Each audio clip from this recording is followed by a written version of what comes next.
Liphumile ilanga kuyashisa mbukeli umfanekiso lo obonayo libhilidi lapha endlini zokusakaza eSABC eAuckland Park eGoli nazi ezinohlonze emini nje. Ungqongqoshe wezemali uEnoch Godongwana uzokwethula isabelo mali maduze nje ngehora lesibili ntambama kanti le nkulumo yethulwa ngesikhathi lapho elakuleli likhungethwe yingqinamba ezifana nokwentula kwemisebenzi nezinga lobugebengu eliphezulu. Yes, I hereby apologize for casting aspersions on the General Lieutenant General Mkhwanazi and King Mrs. Zulu, the Majesty.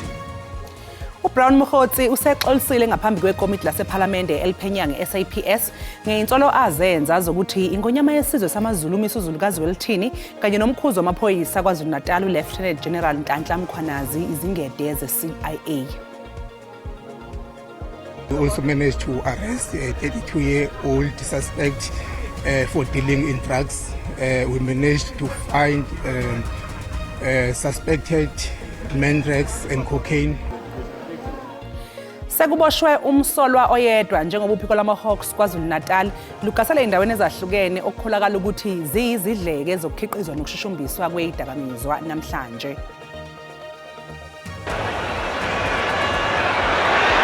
And Stanley's looking good again. Oh! Wow! I-Kaizer Chiefs idlale ngethuba lokuvala igebe esicongweni seBetway Premiership ngesikhathi igoqiswa iStellenbosch FC ngamagoli 2-1 enkundleni iFNB.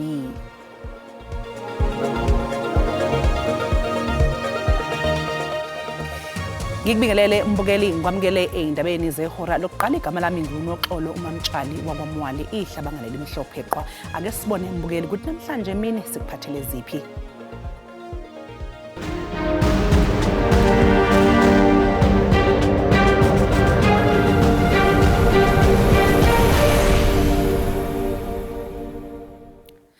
Sibhekwe ngabomvu isabelo mali esizokwethulwa ungqongqoshe wezemali uEnoch Godongwana namhlanje ntambama ngehora lesibili.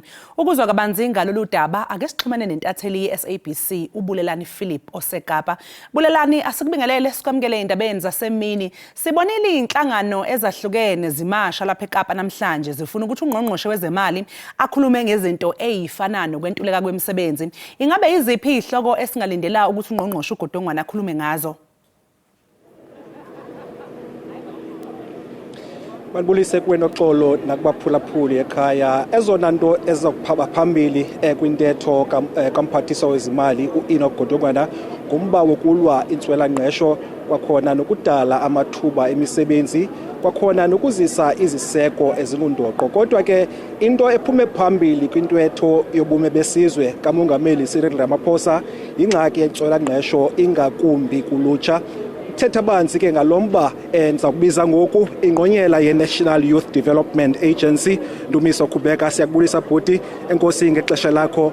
Ninani NYDA mhlawumbi nilendele ntoni kule ntetho kamphathiswa wezimali?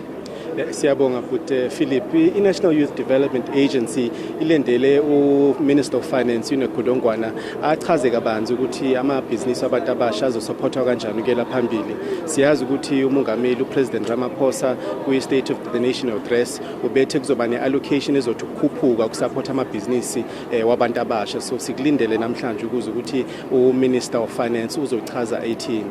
Okubalekile futhi indaba yezemfundo ukuthi imali ezosiza abantu abasha ekufundeni ukuthi izobalekelela kanjani futhi kuzoba emalini.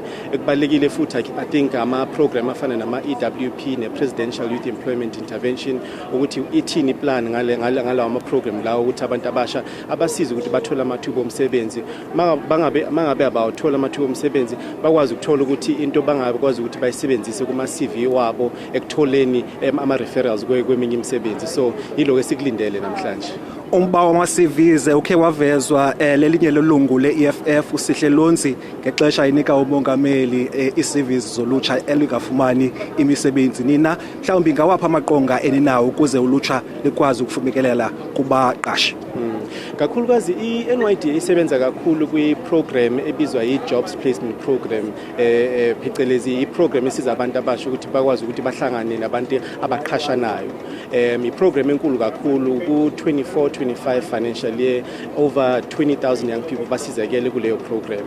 Kodwa i-program esebenza kakhulu ku-NYDA i-grant funding program la abantu abasha abafuna ukuqala amabhizinisi amasha siyakwazi ukuthi sibasupporte labo from i-grant funding from 1,000 rand to all the way to 250,000 rand. Bayakwazi ukuthi basupporteke across agriculture, chemicals, manufacturing, kuma emateksini nakhona, all of the amabhizinisi la abantu abasha batholakala khona. So ila NYDA ibona ukuthi umsebenzi omningi unyenzeka khona nalabantu abasha basizakale khona as well. Kokufutshane abantu abatsha baqhagamshelana njani ne-NYDA? Abantu abasha bangathola i-NYDA ku Facebook ibizwa National Youth Development Agency, ku Instagram, ku Twitter, futhi kune toll free line bangakwazi ukuthi bayithole across wonke ama social media platform. Kune nyda.gov.za as well, i-website ye-NYDA la bakwazi ukuthola khona wonke amathuba either ukuthi bafande amabhizinisi abo noma umsebenzi as well with abantu abaqhashayo. Masibulele Ndumiso Khubeka inqonyela ye-National Youth Development Agency. Masithatha intambo sizibuyisele kuwe studio noxolo. Sibonga kakhulu umbukeli lowo bekuwubulelani Philip besibikela eseKapa. Mbukeli ke nawe sikubuzile ukuthi ngabe yini wena oyilindele uma sekwethulwa isabelo mali ngehora lesibili waphendula kanje. Bela ukuthi ngikuzwe ukuthi akhuphule imali yabogogo ayikhuphule kakhulu nalendlela ehlala ayikhuphula ngayo bese ama-370 awenze abe permanent because awusizwe ebantwini nokuthi amathuba omsebenzi azovuleka kanjani. Ngilindele ukuthi akhulume kabanzi indaba zokuthuthukisa osomabhizinisi abancane ngokwezimali, aphinde athinte indaba yama-350 abantu abangasebenzi ukuthi imisa kanjani kulonyaka ngabe khona ushintsho lizoba khona waphela le mali ibukeka incane kakhulu. Mina ngifuna ukuzwa lento ke yakhulunywa ngumongameli, kunabantu abangaqualifyela ama-RDP houses nabangaqualifyela ama-bond, then uthe bazafumana i-rent to buy houses. Ingabe babafakile yini kwi-budget labo bantu? Mina ngilindele enkulumeni isabelo semali namhlanje ukuthi ke afake imali ebhekile kuma-TVET college yabafundi abaningi bengakwazi ukuya emanyuvesi bese khuphula imali ya-350 okuyimali yesibonelo sabangasebenzi kwazise futhi ukuthi ke sibheke ekhwethweni lohulumeni basekhaya kulonyaka. Into engafuna ukuyibuza la kuGodongwane ukuthi isikweletu South Africa uyimethele kusiqeda kanjani neprice kapetrol ngabe uyimethele yini ukuthi kwehlise lentela engake lapha kupetrol ukuze iprice kapetrol izokwehla. Enkulumeni kaNgqongqoshe bengafisa ukuthi uma esaba imali efake kancane lapha emalini ey'ngane zesikole lesi sikhwama okuthiwa NSFAS ngani ngoba iy'ngane ey'ningi ziyasola ukuthola le mali kanti iwusizo kakhulu.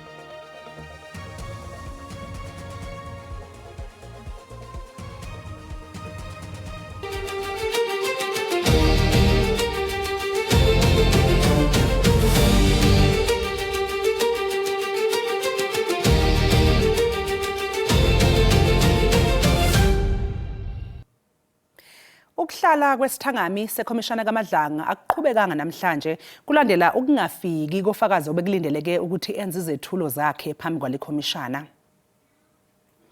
Ufakazi obekulindeleke avele phambi kwekhomishana yiphoyisa elisophikweni lwezobunhloli okuyilo elisingethe labo abahlinzeka amaphoyisa ngolwazi obucayi. Abameli ke bofakazi bedlulisele phambi kwekhomishana incwadi okuyiyona ehlonza ukuthi ufakazi akekho ngenxa yokuthi uyagula. Amalungu ekhomishana kaMadlanga abengagcolisekile ke ngencwadi edluliselwe kubo ngamabeli bofakazi. Isithangami sekhomishana kulindeleke ukuthi siqhubeke ekseni kusasa nokulindeleke kuso oyinhloko yezisebenzi kumkhandlu udolobha ekuruleni uLinda Xasheka.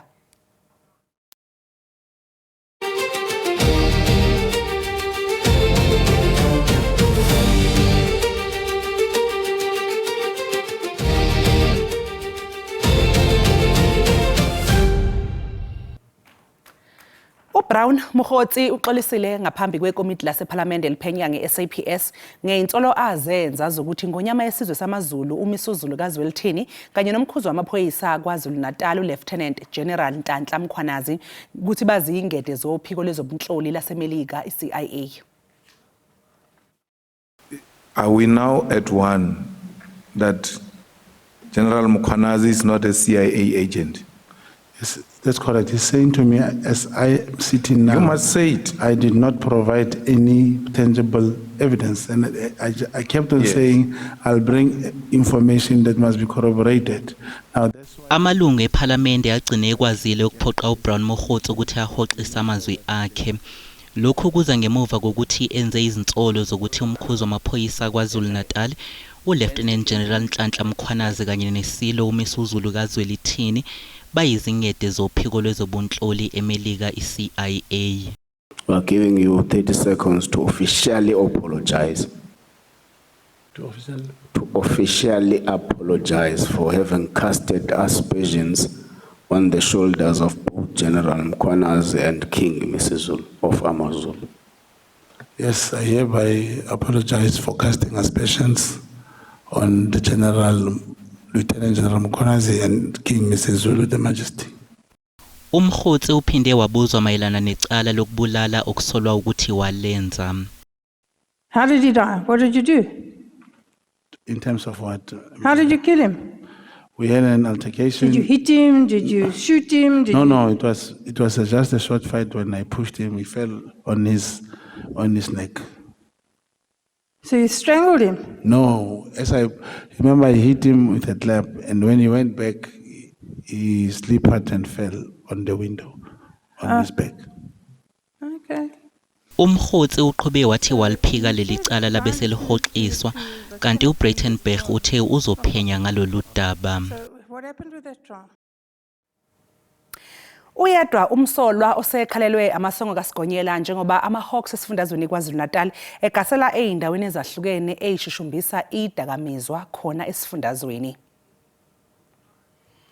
This project has started back in 2023 where the Hawks, together with various law enforcement agencies, have been doing investigation up until early hours of today. Okhulumela amaHawks uthi ukhalelwa amasongo kaSigonyela umsolo neminyaka engama-32 ubudala kanti kushaqwe nedakamizwa okubalwa kuzo iMenrex kanye necocaine yize singadalulwanga isamba seyidakamizwa. We managed to come and conduct a takedown operation with those stakeholders, and we also managed to arrest a 32-year-old suspect for dealing in drugs. We managed to find suspected Menrex and cocaine, of which I cannot confirm the amount and the quantity at this stage. As you see, the scene is still active. Ngokusho kwamaHawks uMhlanga iPinetown kanye neChatsworth ngezinye zeindawo sekwenziwe kuzo uphenyo mayelana nokushushumbiswa kwazo idakamizwa. We've been doing our investigation from different places such as Umhlanga, Pinetown, Chatsworth and this place. Njengoba nje yedwa umsolo boshiwe amaHawks agcizelele ukuthi azoqinisekisa mase kuphothulwe uphenyo ukuthi ngaba bekho yini abanye abasolwa abathintekayo. Mbukelisi sathi qu eyitolo kanti uma ngabe sibuya sokuphathela udaba oluthi i-vaccine sifikile sijabula kakhulu kodwa sifanele sikhumbule ukuthi le vaccine iyaqala ukufika lapha eSouth Africa. Namhlanje umnyango wezolimo kwaZulu-Natal wemukele imigomo yesifo samatele ebalelwa einkulungwaneni ezingama-200 esuka kwelase-Argentina.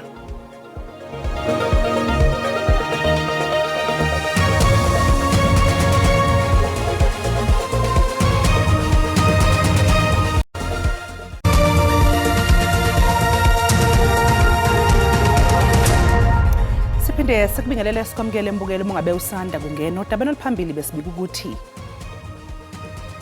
Ungqongqoshe wezemali uEnoch Godongwana uzokwethula isabelo mali maduze nje ngehora lesibili ntambama kanti lenkulumo yethulwa ngesikhathi lapho elakuleli likhungethwe yingqinamba eyifana nokwentula kwemisebenzi nezinga lobugebengu eliphezulu.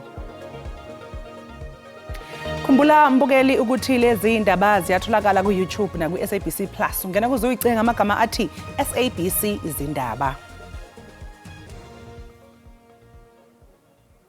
Namhlanje umnyango wezolimo KwaZulu-Natal wemukele imigomo yesifo samatele ebalelwa einkulungwaneni ezingama200 esuka kwelase-Argentina. Lokhu njengoba lesi sifundazwe kuyisona esikhahlamezeke kakhulu ngenxa lesifo. Isifundazwe KwaZulu-Natal sesikwazile ukuthi sithole ama-vaccine esizokwazi ukuthi siqale maduzane ukuthi sigome izinkomo ikakhulukazi njengoba kunesifo samatele. Sizokhuluma noNgqongqoshe eMnyangweni wezolimo esifundazweni KwaZulu-Natal umama uMadloba. Mama, thank you very much for your time. Mhlawumbe ngasusichazela nje kafushane ngohlelo eseninalo enilungisela ukuthi niliqale ikakhulukazi besazi ukuthi ke kuneyindawo ezikhahlamezeke kakhulu esifundazweni okuwuthukela uMgungundlovu kanye nazo izindawo zaseZululand. Mhlambe uhlelo lwenu liqala kanjani kusasa?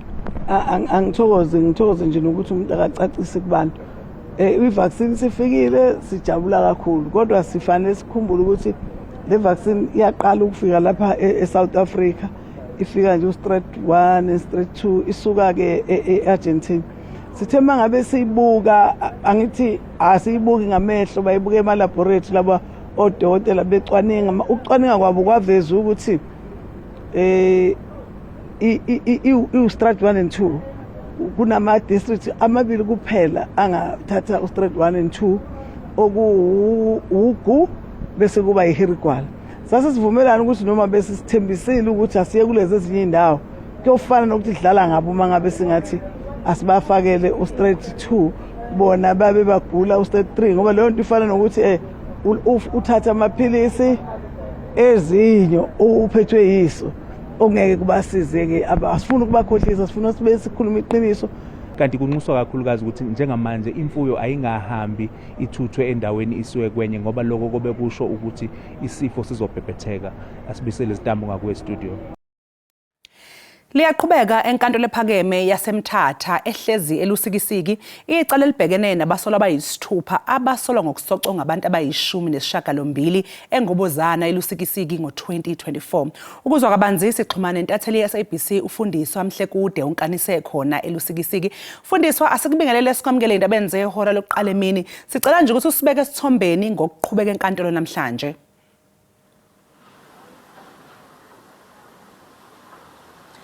Enkosi Noxolo uyakhumbula ukuba yonke iveki ephelileyo kunye nalena inkundla izama ukubeka elubala ukuba akukho nto imbi eyenziwayo kubahanelwa okanye kubamangalelwa mhlaba bebanjwa. Uyakhumbula ke siye satsho ukuba ngomvulo umbuso ubiza ingqina elise Central America lona ke ngumnumzana uZonwabele Mpofana yena othi nguye owayeyothatha ababangalelwa ePort Shepstone kwilokishi yaseMkholombe nalapho ke bafumana i-information yokuba bazifihle khona. Bathi ke kufikeni kwabo baye bangena endlini bafika belele.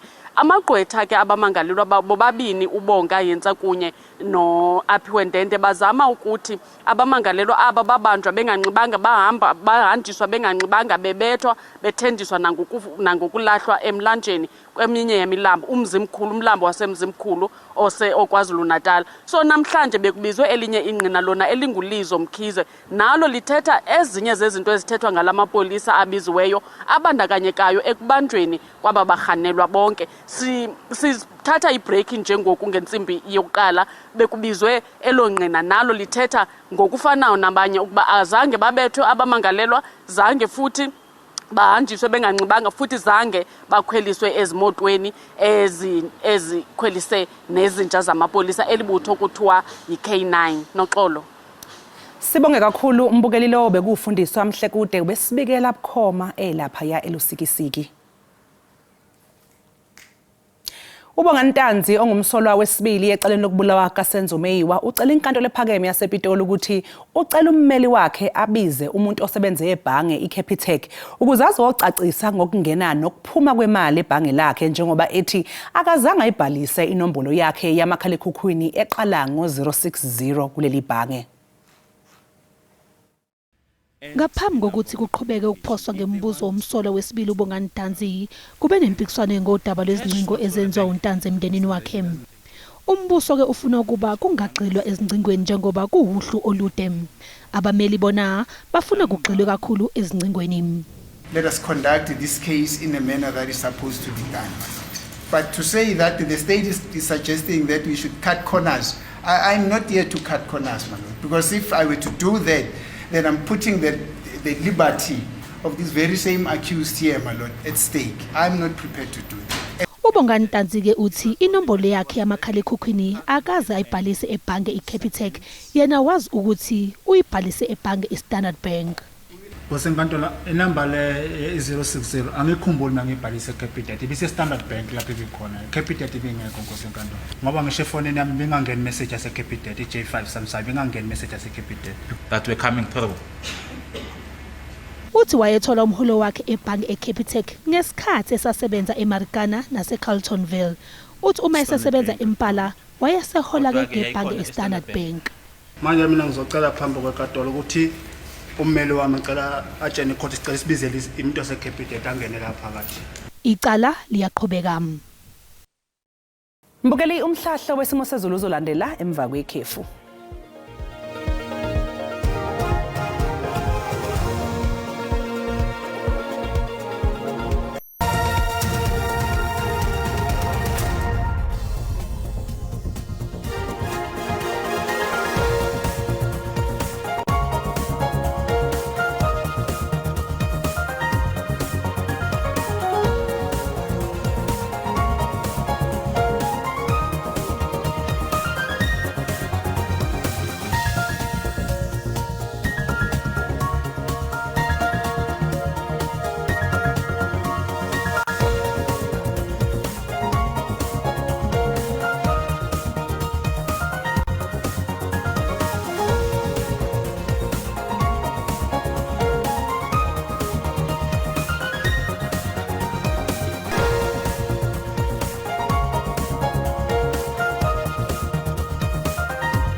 Mbukeli sizibeka lapha ebesikuphathele zona emini bayazoza kwethu neindaba ngolimi lwesiNdebele emagama manqini ihora lesihlanu ntambama.